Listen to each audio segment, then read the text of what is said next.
അരങ്ങിലും തിരശ്ശീലയിലും അഭിനയ വിസ്മയം തീർത്ത അഭിനേത്രി കെ.പി.സി. ലളിതയെ ഒറ്റവാക്കിൽ ഇങ്ങനെ തന്നെ വിശേഷിപ്പിക്കാം. ആ അഭിനയ നക്ഷത്രം അരങ്ങൊഴിഞ്ഞിട്ട് ഇന്നേക്ക് ഒരു വർഷം.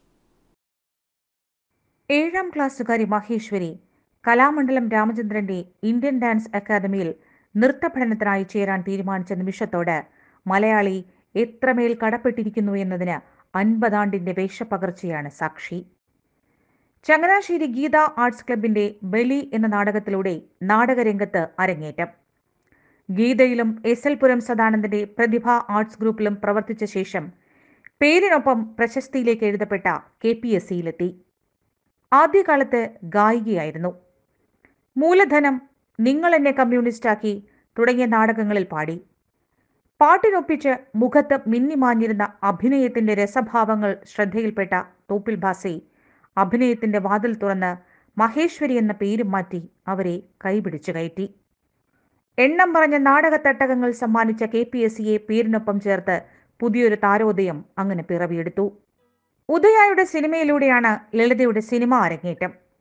കൂട്ടുകുടുംബം എന്ന നാടകത്തിലെ അതേ കഥാപാത്രം തന്നെ വെള്ളിത്തിരയിലും അവതരിപ്പിച്ച് കയ്യടി നേടി. കെ.എസ്. സേതുമാധവൻ, തോപ്പിൽ ഭാസി, കുഞ്ചാക്കോ എന്നിവരിലൂടെ അരങ്ങുവാണ ലളിതയിലെ നടി ഒരു ചെറിയ ഇടവേള എടുത്ത് തിരികെ എത്തുമ്പോൾ വേറിട്ടൊരു ചമയ ഭാഷയ്ക്ക് പാകപ്പെട്ടിരുന്നു. അഭിനയ പടവുകളിലേക്ക് അതിവേഗം ഓടിക്കയറാൻ തിരയൊരുക്കിയത് വിൻസെന്റും അടൂരും ഭരതനും സത്യനന്ദിക്കാടും ഒക്കെയായിരുന്നു. നിരവധി ചിത്രങ്ങളിൽ അഭിനയിച്ചു. സ്വയംവരം, അനുഭവങ്ങൾ പാളിച്ചകൾ, ചക്രവാളം, കൊടിയേറ്റം, പൊന്മുട്ടയിടുന്ന താറാവ്, വെങ്കലം, ദശരഥം, ഗോഡ്ഫാദർ, വടക്ക് നോക്കിയന്ത്രം, അനിയത്തിപ്രാവ്, അമരം എന്നീ സിനിമകൾ അവയിൽ ചിലതു മാത്രം. 1978 പ്രശസ്ത മലയാള ചലച്ചിത്ര സംവിധായകൻ ഭരതനെ വിവാഹം ചെയ്തു.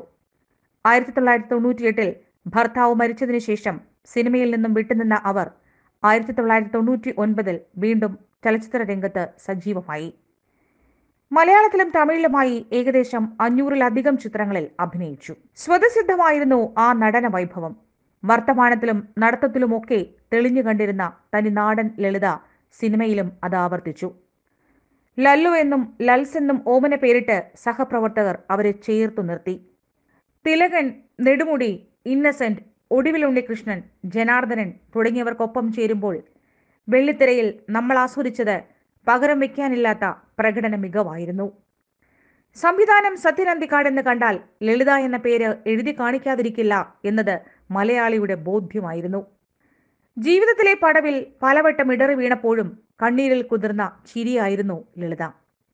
ഗുരുവായും പ്രാണപ്രിയനായും കൈപിടിച്ച ഭരതന്റെ വിയോഗശേഷം നയിച്ചു തീർക്കേണ്ട ഉത്തരവാദിത്വങ്ങളിലൊക്കെയും ലളിത എന്ന കുടുംബിനിയെയും അമ്മയെയും കണ്ടത് ഏറ്റവും അടുത്ത സുഹൃത്തുക്കൾ മാത്രം. ആശ്വസിപ്പിക്കാൻ ചെല്ലുമ്പോഴൊക്കെ നീ ഇവിടെ അടുത്തിരുന്നാൽ മതി എന്ന് പറഞ്ഞു കേട്ടത് അവർക്ക് മറക്കാനുമാവില്ല. ചേർച്ചയില്ലാത്ത പദവികളാണോ എന്ന് സംശയിച്ച കൂട്ടുകാരോടൊക്കെയും ലളിത ചേച്ചിക്ക് ഒരേ ഉത്തരമായിരുന്നു, ഞാനും ഒന്ന് ശ്രമിക്കട്ടെ എന്ന്. ലളിത ചേച്ചി മരിച്ചിട്ട് ഒരു വർഷം തികയുമ്പോഴും അവരുടെ വിയോഗം സിനിമാ ലോകത്തിന് മാത്രമല്ല ഓരോ മലയാളിക്കും നൊമ്പരമാകുന്നു. ഓർമ്മയെന്ന എങ്കക്കാട്ടെ സ്വപ്നക്കൂട്ടിൽ നരസിംഹമൂർത്തി അമ്പലത്തിന് മുഖം കൊടുത്ത് ഓർമ്മകളിൽ കെ.പി.എസ്.സി. ലളിത അന്തിയുറങ്ങുന്നു. എന്റർടൈൻമെന്റ് ഡെസ്ക്, യോഗനാഥം ന്യൂസ്.